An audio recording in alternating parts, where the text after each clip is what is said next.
AOC came out post-RNC. Here was Ryan Grimm's take on it. I thought she was pretty clear. She said, here's why she feels the way she feels, but she doesn't blame people for disagreeing. She doesn't trust the people leading the charge to oust him, a legit point, and doesn't think they have a reasonable plan to replace him and win. If you believe, like me, that he has a near zero shot at this point, then you have nothing to lose in replacing him. She clearly thinks he can still potentially win. And I think that the other political calculation, which I think AOC probably should not have gone live and done this, but she brought up a bunch of stuff that I've heard from the DNC chair and I've heard from other like Biden dead enders that I don't agree with. Bernie also had an interview on Colbert last night where he breaks down his logic as well. Yeah, the reason why the progressives are sticking with Biden, in my opinion, is because they were a junior partner in the coalition for Biden. They believe that Biden will be honest and actually follow through on promises that he probably gave, the assurances that they gave to the Progressive Caucus. If they stick around for Biden, they will turn around, and for their defense of Biden in this moment, Biden will, if he ends up sticking it through the convention, remember that and respond in kind and return the favor and add a bunch of these like progressive policy positions into his agenda. Now, I don't believe that. I don't think that Biden will do that, even if he was to make it across the finish line at the DNC. I don't believe that Biden would win. But let's say he won. I don't believe that he would actually change his agenda to reflect progressive policy prescriptions. I don't think that that is going to happen either. And I think that for them, considering that this is mostly a conversation being had by establishment Democrats, they have nothing. Progressives have nothing to lose in this circumstance.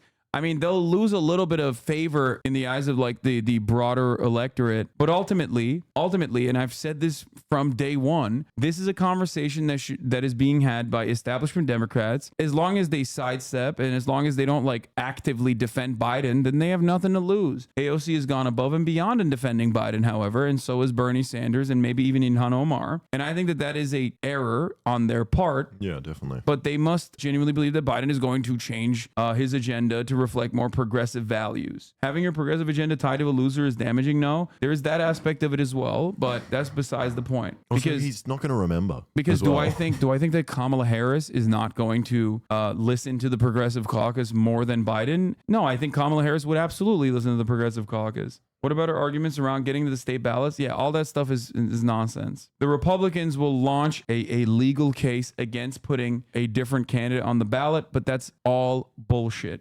Ohio was one state in contention, and that's the reason why they were going to do an early roll call, which Ohio turned around and said, no, we'll wait until after the convention. We'll wait until like 60 to 90 days, I think, before the election, which is normal. Things happen in the election cycle, guys. Up until recently, the Democratic Party did not actually figure out who the fucking candidate was until the DNC anyway. Oh, you're leaving? Yep. Bye-bye, everybody. All right. It was fun. So much happened when we're here. I know. It was nonstop. Bye-bye. Right.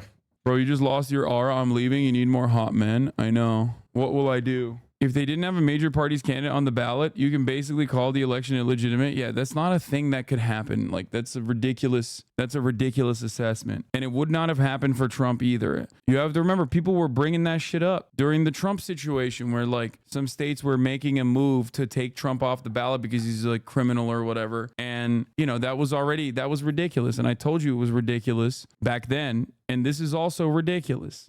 If you want Sam Cedars' take, I think you guys are missing the gist of what she's doing. I got to pee while Uncle Sam speaks.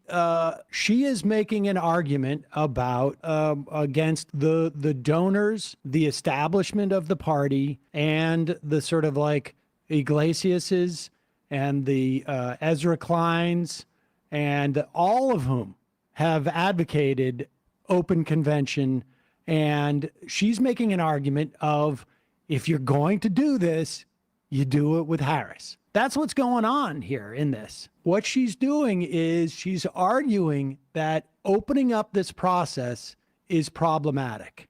We agree. She's not going to turn around. We agree on that, Sam. But she's not talking to us. She emphasized the unions there. There's just the unions. Like, again, I am fine with, like, I know the people that are pulling levers here and the donors. I don't share their politics. But, like, when you say well, we can't be all Coconut Island because the unions might not get their paperwork together. She didn't. No, she didn't say we She can't be said- Coconut Island. She said, I know you coconut people. No, she said, yeah, I don't care if you're on Coconut Island. I don't care if you Right. ride with Biden. Right. We have to work hard at this. The point is that like I don't know if it's because you're not seeing it in context, but she has a position. She has staked out this position. You think about it as a dam, right?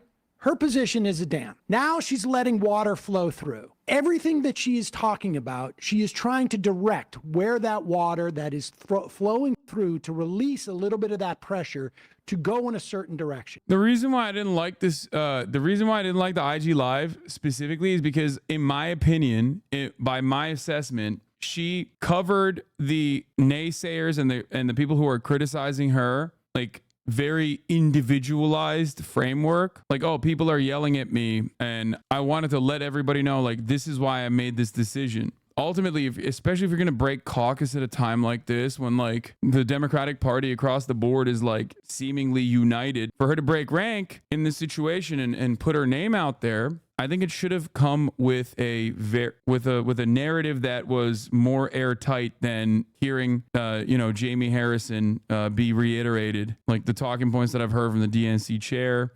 The one thing that she did bring up that was interesting is the chaos internally, even going so far as to say that like they don't even want Kamala Harris, which is crazy. Like that part is actually new information, and she demanded that those who are against Biden should come out and make bold declarative statements. Now, the reason why I think people who are against Biden have not made bold declarative statements is obvious. I've explained it time and time again. They don't want to show disunity. They want the Democratic Party to look united. They don't want to show chaos within the ranks. That is one of the major advantages that the Democratic Party has over the Republican Party. And they are trying to tell an old man as gently and as kindly as possible that he needs to step aside. The issue, however, is that Biden is refusing to hear these gentle calls, and as a matter of fact, taking advantage of the fact that they're not openly in public in broad daylight saying like, you need to step down, you need to step down, you need to step down.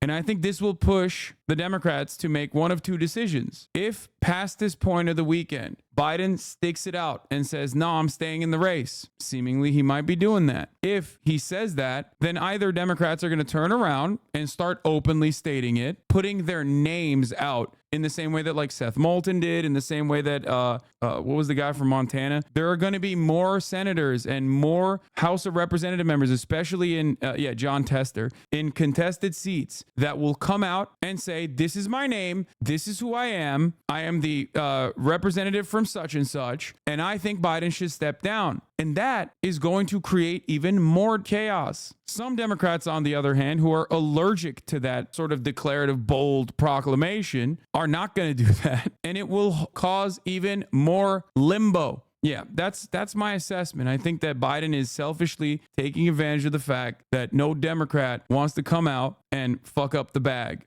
And she made it explicit, at the beginning of this, like, this is an argument about people, all of whom share the idea that we want to get rid of Trump. And she is saying that if you're going to get behind this Harris thing, understand every time she talks about a challenge there, knowing that the water is flowing down in this different direction, all she can do is shift it slightly. This is what this kind of politics is. She's claiming that she's being completely transparent here, and I don't think that that's the case. I think she has an agenda. AOC did not say that? No, she did. That's why I'm saying, like, the most significant aspect of her live stream was when she literally said, people that want to replace Biden do not have a legitimate plan of attack for what comes next. An open convention would be absolutely awful. Now, she might be fucking lying. She might just be straight up lying because that's how like ride or die she is for Biden. But I don't think so. I think that that actually does come across like very patently Democratic Party, with the exception of like Nancy Pelosi and whatnot. I could totally see other dummies coming out and being like, well, maybe this is my opportunity to shine.